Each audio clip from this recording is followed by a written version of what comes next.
Hello बच्चों, आपका मेरे चैनल शिक्षा घर में स्वागत है।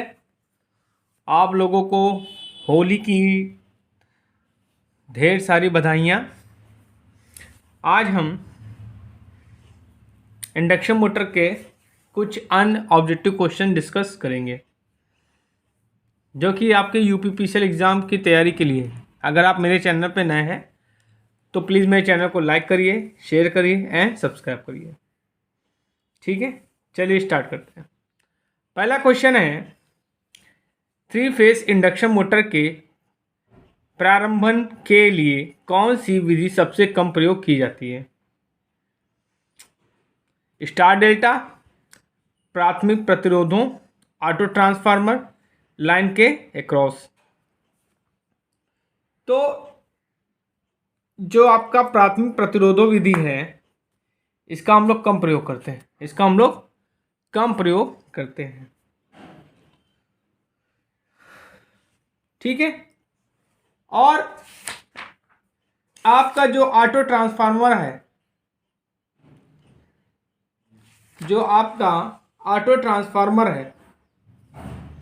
ऑटो ट्रांसफार्मर ये कहाँ होता है? ये ऑटो ट्रांसफार्मर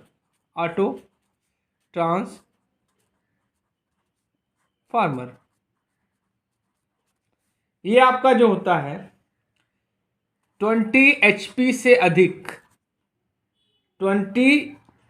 अधिक ठीक मोटर्स के लिए यूज होता है। ठीक है। और जो आपका स्टार डेल्टा होता है, जो आपका डोल स्टार्टर होता है,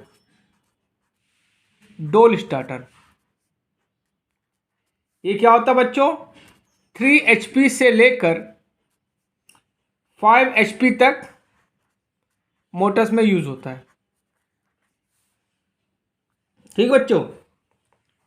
और आपका स्टार डेल्टा जो होता है,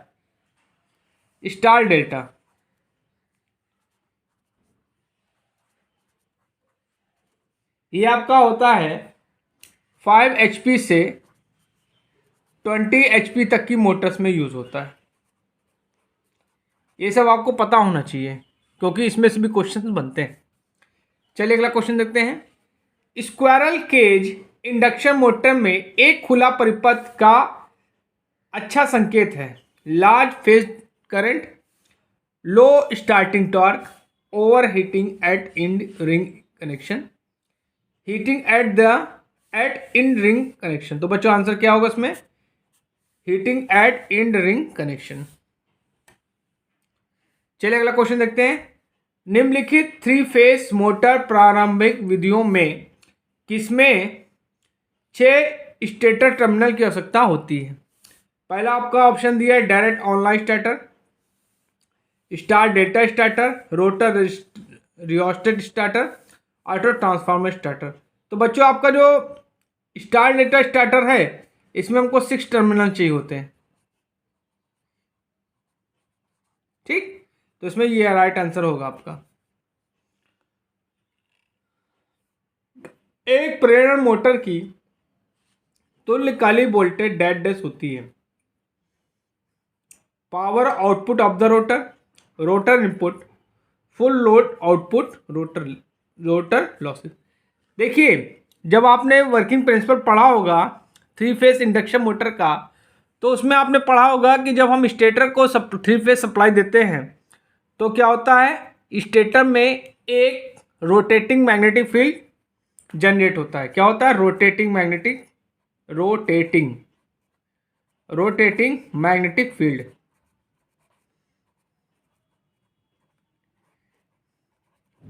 इसकी स्पीड क्या होती है? ns होती है, मतलब सिंक्रोनस स्पीड होती है। आपका जो रोटेटिंग मैग्नेटिक फील्ड है वो सिंक्रोनस स्पीड से घूमता है। ठीक है। तो अब सिंक्रोनस स्पीड से तब घूमेगा जो वोल्टेज मिल रहा है वो सिंक्रोनस वाला होगा। तो इसमें क्या होगा? रोटर इनपुट, जो रोटर पे हम लोग इनपुट देते हैं वोल्टेज, वो क्या होता है? तुल्यकालिक वोल्टेज होता है, मतलब सिंक्रोनस वोल्टेज कहलाता है, क्योंकि उसी के द्वारा आपका स्टेटर में रोटेटिंग मैग्नेटिक फील्ड जनरेट होता है, जो क्या होता है, सिंक्रोनस स्पीड से चलता है। चलिए अगला क्वेश्चन देखते हैं। 3 phase slip ring induction motor की रोटर वाइंडिंग समानता डैश डैश से जुड़ी होती है। स्टार से जुड़ी होती है, डेल्टा से जुड़ी होती है, पार्शियली स्टार्ट और पार्शियली डेल्टा, नन। तो बच्चों आंसर क्या होगा? देखिए मोटर जो होती है बच्चों, हमेशा याद रखिएगा, मोटर क्या होती है, इलेक्ट्रिकल को मैकेनिकल पावर में कन्वर्ट करती है, और इसमें स्पीड क्या होती है, ज़्यादा होती है। स्पीड क्या होती है, ज़्यादा होती है। तो और स्टार कनेक्शन में क्या होता है, स्टार कनेक्शन में जो लोड करंट होती है वो क्या होती है,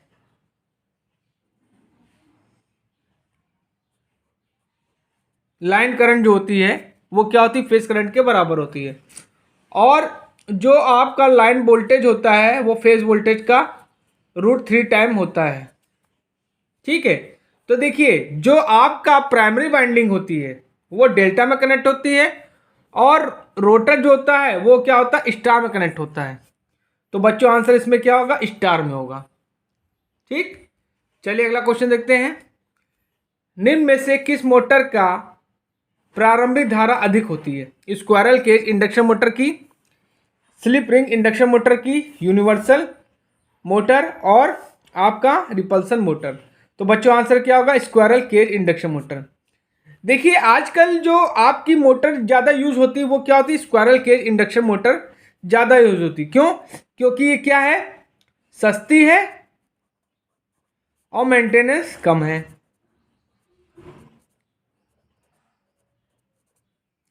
और आजकल जो रोटर यूज होते हैं क्या होता है, स्क्वायरल केज रोटर यूज होते हैं, ये भी आप जानिए। चलिए अगला क्वेश्चन देखते हैं। स्क्वायरल केज इंडक्शन मोटर की स्लॉट समानता डैश डैश होती है। ओपन स्लॉट होती है, क्लोज स्लॉट होती है, क्लोज टाइप होती है, सेमी क्लोज होती है, नन।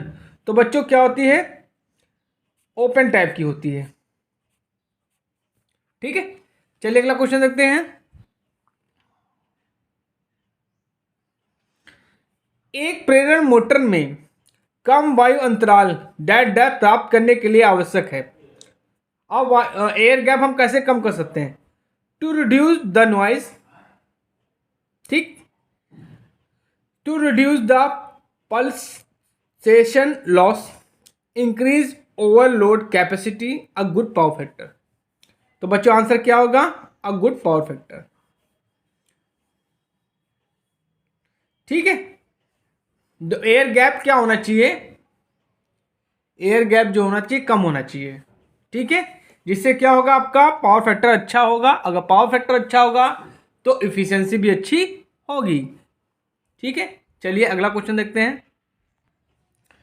यदि रोटर स्लिप 2 गुनी कर दी जाए तो प्रतिकला रोटर प्रतिघात का मान होगा। ठीक, reduce to half, be double, be full time, not change. तो बच्चों क्या होगा, इसमें आंसर क्या होगा, डबल हो जाएगा। ठीक, चलिए अगला क्वेश्चन देखते हैं। स्लिप के पदों में रोटर निर्विष्ट का अनुपात डैश डैश के समान होता है। एस के बराबर होता है, 1/s के होता है, 1 - s होता है, और 1/1 - s होता है।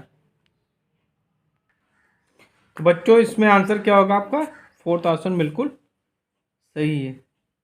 सॉरी, आपका ये आंसर सही है, 1 - s। चलिए अगला क्वेश्चन देखते हैं। एक रोटर प्रतिरोध प्रारंभक का उपयोग डैश डैश की स्थिति में किया जा सकता है।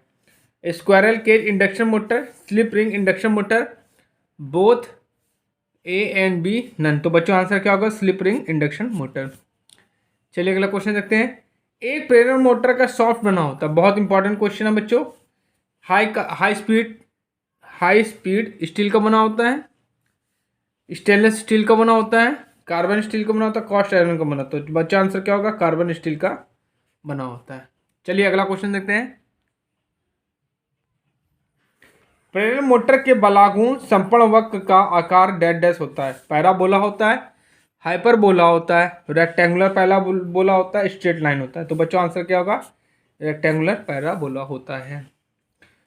प्रेरण मोटर इसलिए कहा जाता है क्योंकि इसका प्रचालन डैश डैश पर निर्भर करता है। Self induction, mutual induction, eddy current, hydrolysis. तो बच्चों आंसर क्या होगा? Mutual induction. देखिए जो इंडक्शन मोटर है, देखिए इंडक्शन मोटर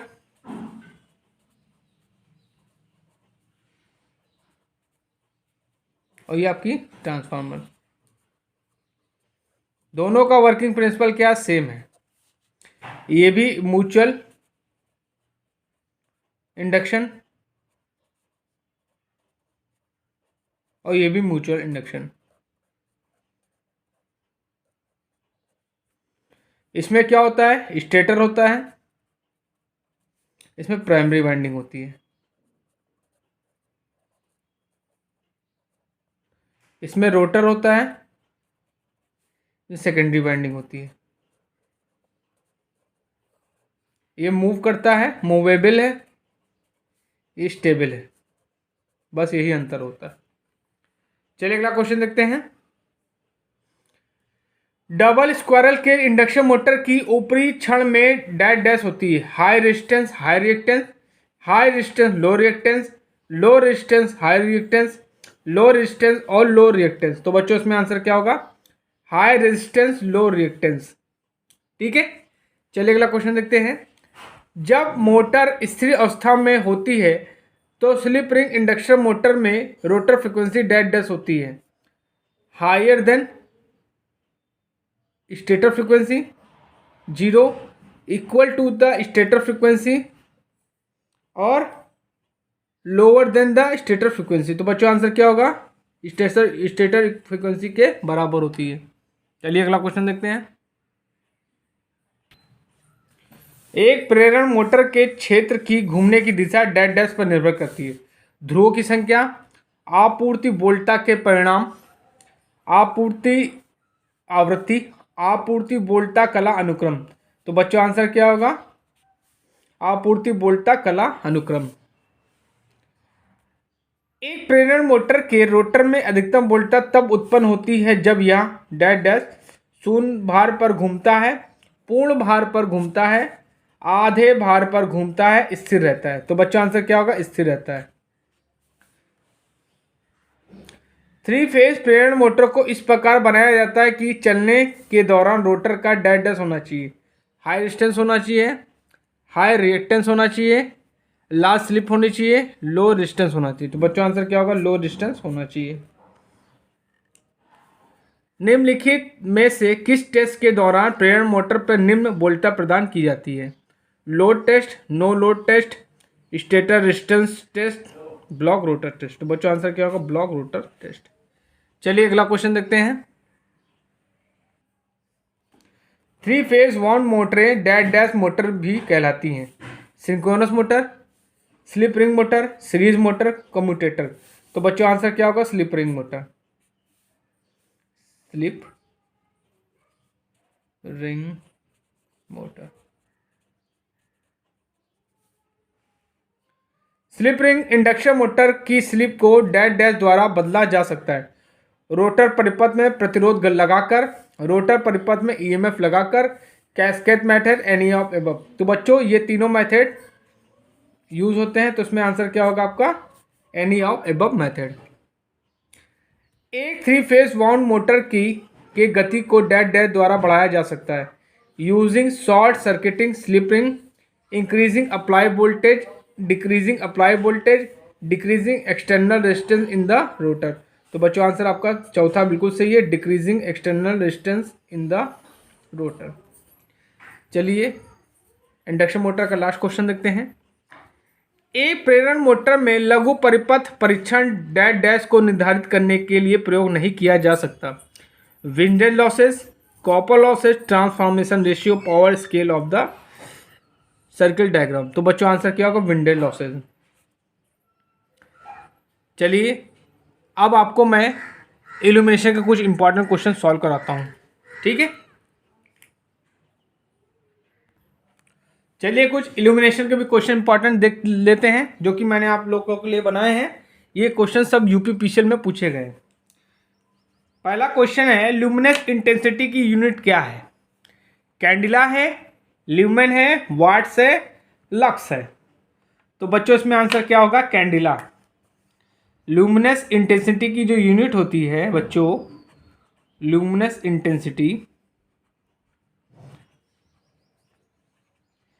इसकी यूनिट होती है कैंडेला। क्या होती है? कैंडेला। ठीक है। चलिए अगला क्वेश्चन देखते हैं। साधारण पठन के लिए आवश्यक प्रदीप्त स्तर करीब डैश डैश है। 20 से 40 ल्यूमन पर मीटर स्क्वायर, 60 से 100 ल्यूमन पर मीटर स्क्वायर, 200 से 300 ल्यूमन पर मीटर स्क्वायर, 500 ल्यूमन पर मीटर स्क्वायर। तो बच्चों आंसर क्या होगा? 60 से 100 ल्यूमन पर मीटर स्क्वायर।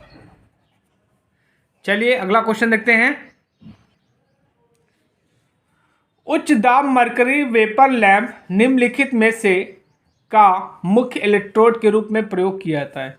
कॉपर को यूज करते हैं, ब्रॉन्ज को यूज करते हैं, टंगस्टन को यूज करते हैं और एल्युमिनियम को। तो बच्चों इसमें क्या होगा? टंगस्टन को यूज करते हैं, टंगस्टन। और टंगस्टन का जो मेल्टिंग पॉइंट होता है बच्चों, ये होता है 3370 डिग्री सेल्सियस। चलिए अगला क्वेश्चन देखते हैं। ये भी इंपॉर्टेंट क्वेश्चन है। एक ल्यूमेन में कितने वाट होते हैं? 0.0016 वाट होते हैं, 0.0010 वाट होते हैं, 0.002 वाट होते हैं, नन। तो बच्चों देखिए, एक ल्यूमेन में 0.0016 वाट होते हैं। तो बच्चों पहला ऑप्शन बिल्कुल सही है। चलिए अगला क्वेश्चन देखते हैं। वह तरंग की लंबाई जो आंख के लिए दृष्टिगोचर है, मतलब जिसको हम देख सकते हैं आंखों से, 4000 एंगस्ट्रॉम से 7500 एंगस्ट्रॉम, 7500 एंगस्ट्रॉम से 9000 एंगस्ट्रॉम, 10,000 एंगस्ट्रॉम, नन। तो बच्चों जो दृष्टिगोचर होता है वो क्या होता है? 4000 एंगस्ट्रॉम से 7500 एंगस्ट्रॉम होता है। तो बच्चों आपका पहला ऑप्शन बिल्कुल सही है। ठोस कोण की इकाई क्या है? स्टेरेडियन है, रेडियन है, लक्स है, कैंडिला है। तो ये जो आपका दिख रहा है स्टेरेडियन, ये सॉलिड एंगल की यूनिट होती है। सॉलिड एंगल, सॉलिड एंगल मतलब ठोस कोण, ठोस कोण। और जो आपका जो कैंडिला होता है, ये ल्यूमिनस इंटेंसिटी की होती है।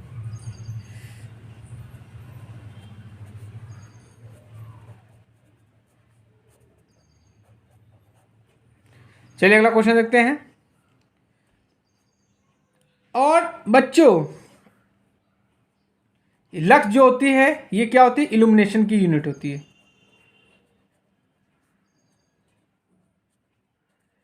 और ये रेडियन होता है नॉर्मल एंगल की।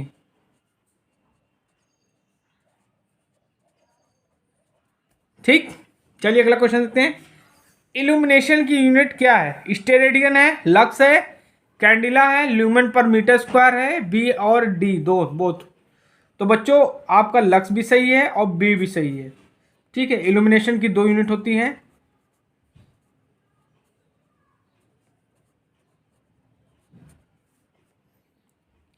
E is equal to F by A, मतलब ल्यूमन पर मीटर स्क्वायर, या लक्स भी कहते हैं। लक्स, नहाने वाला नहीं बच्चों, लक्स। ठीक। चलिए अगला क्वेश्चन देखते हैं। ल्यूमिनस फ्लक्स की यूनिट क्या है? स्टेरेडियन है, ल्यूमेन है, ल्यूमेन पर मीटर स्क्वायर है, नन। तो स्टेरेडियन तो आपका क्या होगा? सॉलिड एंगल हो गया। ल्यूमेन क्या हो गया आपका? लुमिनस फ्लक्स हो गया। लुमिनस फ्लक्स की यूनिट क्या होती है? ल्यूमेन होती है। ल्यूमेन पर मीटर स्क्वायर किसकी यूनिट है अभी बताई मैंने आपको? ये है आपकी इल्यूमिनेशन की।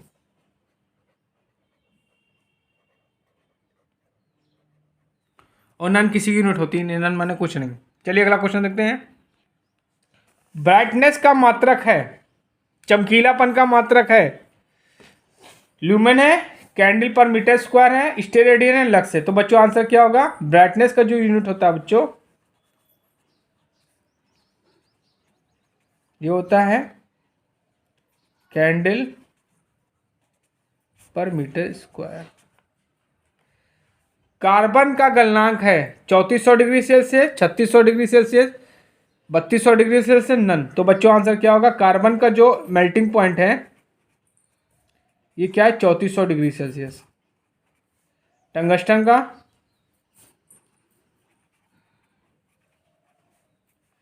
3370 डिग्री सेल्सियस। ठीक है, चलिए अगला क्वेश्चन देखते हैं। अगला क्वेश्चन यही है बच्चों, टंगस्टन का गलनांक होता है 3400 डिग्री सेल्सियस, 3600, 3370, 3300। तो बच्चों आंसर क्या होगा? 3070 डिग्री सेल्सियस। चलिए अगला क्वेश्चन देखते हैं। कार्बन लैंपों का रंग होता है नीला होता है, सफ़ेद होता है, हल्का पीला होता है और हरा होता है। तो बच्चों क्या होगा? हल्का पीला जो होता है कार्बन फिलामेंट का होता है। इसमें ये आंसर सही है। चलिए अगला क्वेश्चन देखते हैं। घरों के लिए आवश्यक प्रदीपन है 60 से 70 ल्यूमेन पर मीटर स्क्वायर, 50 से 60 ल्यूमेन पर मीटर स्क्वायर, 80 से 90 lumen per metre square, 100 lumen per metre square. तो बच्चों आपका पहला ऑप्शन बिल्कुल ही सही है, 60 से 70 ल्यूमेन पर मीटर स्क्वायर। अगला क्वेश्चन देखते हैं। चलिए, किसी विद्युत बल्ब का फिलामेंट बना होता है कॉपर का, कार्बन का, सिल्वर का, टंगस्टन का। तो बच्चों क्या होता है? बल्ब का जो फिलामेंट होता है, फिलामेंट, वो क्या होता है? टंगस्टन का बना होता है। और हीटिंग एलिमेंट जो होता है, हीटिंग एलिमेंट जो होता है वो नाइक्रोम का बना होता है। और विद्युत बल्ब में कौन सी गैस यूज होती है? इनर्ट गैस, जैसे नियान, नियान और आर्गन, इन गैसों का यूज करते हैं। गैस से भरे टंगस्टन फिलामेंट लैंप का कार्यकारिणी तापमान डैश डैश होता है। ठीक है, 2800 degree Celsius, 2200 degree Celsius, 3000 degree Celsius, 2000 degree Celsius. तो बच्चों आंसर क्या होगा? 2200 डिग्री सेल्सियस। चलिए अगला क्वेश्चन देखते हैं। निम्न में से किस प्रकार का लैंप डीसी सप्लाई पे कार्य करता है? Mercury lamp, arc lamp, sodium vapour lamp, none. तो जो आपका आर्क लैंप होता है बच्चों, आर्क लैंप, ये डीसी सप्लाई पे काम करता है।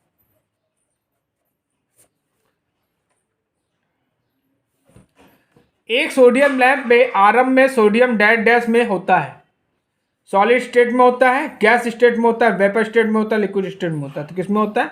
सॉलिड स्टेट में होता है।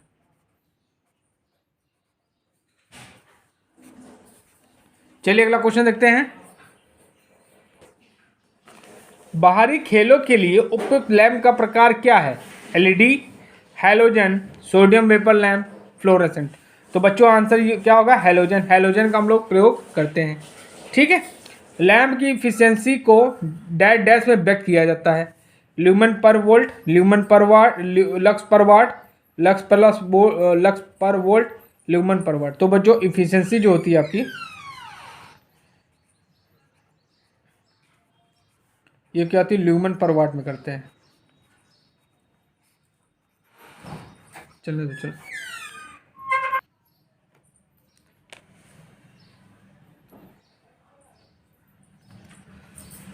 Mercury vapour lamp dash dash से भरा होता है, निर्वात से भरा होता है, सोडियम वेपर से भरा होता है, गैस से भरा होता है, मर्क्यूरी वेपर से। तो बच्चों आंसर क्या होगा? पर मर्क्यू लिखा है, मर्क्यूरी वेपर से भरा होता है। चलिए अगला क्वेश्चन देखते हैं, बहुत इंपॉर्टेंट है, कई बार एग्जाम में पूछा गया है।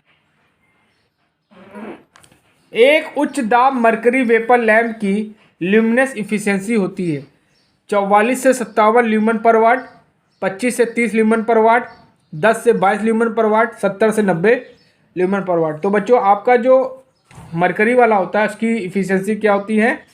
44 से 57 ल्यूमन पर वाट। चलिए मैं सबकी बता देता हूँ।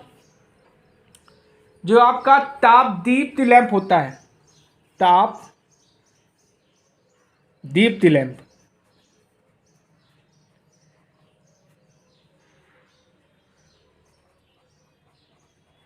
इसकी इफिशियंसी होती है 12 से लेकर 60 ल्यूमन पर वाट।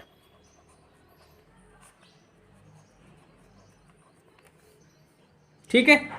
जो आपका मरकरी वेपर लैंप होता है, मरकरी वेपर लैंप, इसकी होती है 44 से 57 ल्यूमेन पर वाट। और जो आपका सोडियम वेपर लैंप होता है, सोडियम,